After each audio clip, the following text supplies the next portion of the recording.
This is the last video of the week, and we have been doing online school for 2 weeks. Thank you for all your work, and I know some of you are better at keeping up with stuff, and some of you are getting there, and I know that it can get very tiring very quickly. And so please send me some feedback of this week through email or just comments. I do appreciate everything that you guys share, especially because it helps me to keep on track. College Board does have lessons posted for those students who haven't finished the year, but we have. And I was hoping that they would post like the maybe review stuff, but I don't think they will. But if they do, I will let you know. I haven't heard back from the College Board yet, so I sent them another follow-up email. So I'll let you know when I hear back from them about the exam. Yeah, so the College Board website itself will be a good resources for you. AP Classroom. There will be a quiz assigned for today. So don't forget don't forget about that quiz. It will be 25 minutes again, and there'll be 2 FRQs. Okay. Today it's the last bit of the book. It's epilogue of this book, and then we'll be done with this book. So yeah, this one is named Gabriel's Message, January 20th, 2002. As I was praying, Gabriel, whom I had seen in the earlier vision, came swiftly to me at the time of the evening sacrifice. He explained to me, "Daniel, I have come here to give you insight and understanding." This is from Daniel chapter 9, verse 21 through 22. On July 16th, 2001, we headed to the hospital with several name possibilities for our son to be born that day. I suppose we felt some pressure. We wanted his name to be as significant and meaningful as Hope had been for our daughter. And after he was safely delivered, our name easily rose to the top of the list, Gabriel. That day, David sent an email to friends and family that explained our choice. He said, "We chose his name because we believe that he, like the angel Gabriel, is sent from God and protected by God. We will not be surprised if he has heavenly message for us to hear if we will listen." And significantly, whenever Gabriel appeared in the Bible, he reassured his stunned audience, "Don't be afraid." Gabriel left us a few days ago, one day short of 6 months. He seemed stronger than Hope was, and we thought he would be here longer. We've spent our days enjoying him and loving him and caring for him, and then he quietly slipped away from us. And once again, we are back to a family of 3, with Hope and Gabriel now waiting for us in heaven. As I write, the tears have not yet started, but I know they're coming. At this point, when I think of him, I just smile. What a precious, sweet surprise he was. And throughout the short 6 months of his life, we have wondered, what was his message? I suppose there have been many messages. One would have to be, God is in charge of conception. We would like to think that we have the final word on whether we do or do not have a child. Over and over again in Scripture, we read that God closed her womb. God opened her womb. Now, I don't need anyone to explain the facts of life to me. I understand how this works. But Gabriel's very life said, God makes babies. Gabriel, like his sister Hope, told us that the significance of a life is not measured by its length or by what a person can accomplish or contribute. Gabriel said, children are a blessing from the Lord. That blessing comes in different forms, some joyful, some frustrating, some disappointing, some charming, some disarming, some expected, some unexpected, but all a blessing. Gabriel told us that God uses the weak things of the world to shame the strong. He showed us that God could use a child who could not see or hear or speak to communicate the most important truth of the universe to the entire world. If God can do that, perhaps he can use you and me to accomplish his purposes in our corner of the world if we yield ourselves to him. But I think there is one message that is supreme. It is the same message that Angel Gabriel brought the 3 times he appeared in the Bible. In the Old Testament book of Daniel, God sends the angel Gabriel, instructing him to explain to Daniel the meaning of a vision.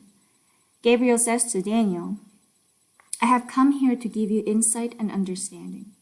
Gabriel explains the imagery in the dream and the future restoration of God's people, which includes the coming of the Anointed One, Jesus.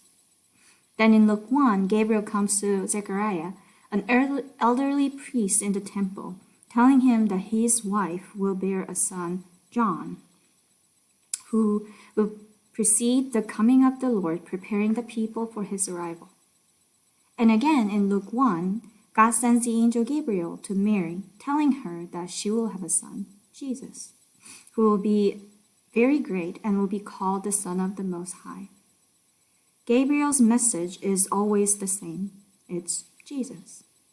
Don't be afraid, Jesus is coming. For Daniel and his people, held captive in a godless land, hope was found in the revelation that Jesus was coming. For Zechariah and his wife Elizabeth, disappointed and disgraced by life, hope came in the angel's promise that Jesus was coming. And for Mary, confused, disturbed, and frightened about the future, hope filled her with the holy confidence that Jesus was coming. And for you and me, as we seek to find God in the midst of our pain, the message is the same: Jesus. Don't be afraid as you face the future. Jesus is coming. I suppose some had hoped for some supernatural message from our little angel Gabriel, perhaps something we've never heard before. God does have a message for us, and because it was so important that you and I get the message, he sent more than an angel or a baby. He sent his very own son. John tells us from chapter 1, "The Word became flesh and made his dwelling among us. We have seen his glory, the glory of the one and only, who came from the Father, full of grace and truth." We have the entire message, everything God wants us to know, in the person and work of Jesus Christ. Jesus himself is the ultimate articulation of God's love for you and for me. Nothing else is needed. He is the Alpha and Omega, the beginning and the end. Jesus is everything God wants to say to us. Now, I know that to some, that message may sound very simplistic. I've heard it before, you might say. And perhaps it seems irrelevant to you and your life. But I have to tell you, at this point, I'm not interested in going through the motions. I'm not interested in writing about or grabbing onto anything that is not real and relevant. My friend, Jesus is real and relevant. And he is essential to having genuine hope to hold on to when you have buried a son that you love, or any other time for that matter. But, you say, is it really necessary? Gabriel came along with David and me on a trip to New York in December. I was working with Anne Graham Lotz on a series of media interviews to promote her new book, Heaven, My Father's House. We were in a hotel bar having an interview with a writer who had a lot of good questions, some hard questions. Anne had some fabulous answers that I will never forget. We were discussing all of the people who perished in the World Trade Center and Pentagon on September 11th. And the author asked if those people went to heaven if they were good people. Anne answered his question with a question, saying, "How good would you have to be?" Good question. The truth is, none of us are good enough. The book of Romans tells us, "For no one can ever be made right in God's sight by doing what his law commands. For the more we know God's law, the clearer it becomes that we aren't obeying it." We are made right in God's sight when we trust in Jesus Christ to take away our sins. And we all can be saved in the same way, no matter who we are or what we have done. The interviewer asked Anne, "But what about those of other faith in the tower? Aren't they in many ways to God?" And Anne said, "I think if there had been any other way, he wouldn't have sent his son to die." That makes sense if you think about it, doesn't it? If sincerity, no matter what you believe sincerely, were enough, then there would have been no need for Jesus. If you could get to God just by being a spiritual person, whatever that means, or by going to church, then certainly Jesus would not have had to die. That makes Jesus relevant to you and to me, doesn't it? That's why the message of Jesus is so important, because there is no other way to have a relationship with God for eternity except through Jesus. I know that sounds exclusive and narrow and intolerant and perhaps ever simple-minded to some, but I will risk saying it anyway because it's the truth. And if you have missed reckoning with Jesus so far in your life, then so far, you've missed the very purpose for which you were created. Perhaps you've been distracted by the busyness of life, disappointed by the hurts of life, or perhaps it is doubt or disillusionment with organized religion that have kept you away from Jesus. Most likely, it is your pride or your unwillingness to admit that you are a sinner who needs a savior, or the fear of stepping out to make such a decision to change. Don't let anything or anyone cause you to miss that message. Another angel is coming with the message. Next time, it won't be the angel Gabriel.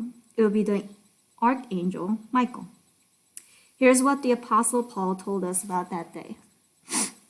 It's 1 Thessalonians. "I can tell you this directly from the Lord. We who are still living when the Lord returns will not rise to meet him ahead of those who are in their graves. For the Lord himself will come down from heaven with a commanding shout, with the call of the archangel, and with the trumpet call of God. First, all the Christians who have died will rise from their graves. Then, together with them who are still alive and remain on the earth, will be caught up in the clouds to meet the Lord in the air and remain with him forever." So comfort and encourage each other with these words. Once again, an angel will come with the message. And once again, the message will be, "Don't be afraid, Jesus is coming." Today, would you hear and receive Gabriel's message so you will be ready for that day? Do you want to draw close to God in the midst of your suffering? Have you heard God's invitation to draw close but are not sure how to accept his invitation? Could it be because you've never accepted God's invitation to know him personally through his Son, Jesus Christ? Hear and receive Gabriel's message. If you have never taken the first step toward intimacy with God by embracing Jesus, his Son, you can do it right now. Romans 10. "For if you confess with your mouth that Jesus is Lord and believe in your heart that God raised him from the dead, you will be saved. For it is by believing in your heart that you are made right with God, and it is by confessing with your mouth that you are saved. As the scriptures tell us, anyone who believes in him will not be disappointed. Anyone who calls on the name of the Lord will be saved." Do you want to call on the name of the Lord right now? You can do that by praying a simple prayer. If you have prayed the prayer for the first time, then I rejoice that God has used Hope and Gabriel to bring you his message, Jesus. And I would like to hear from you.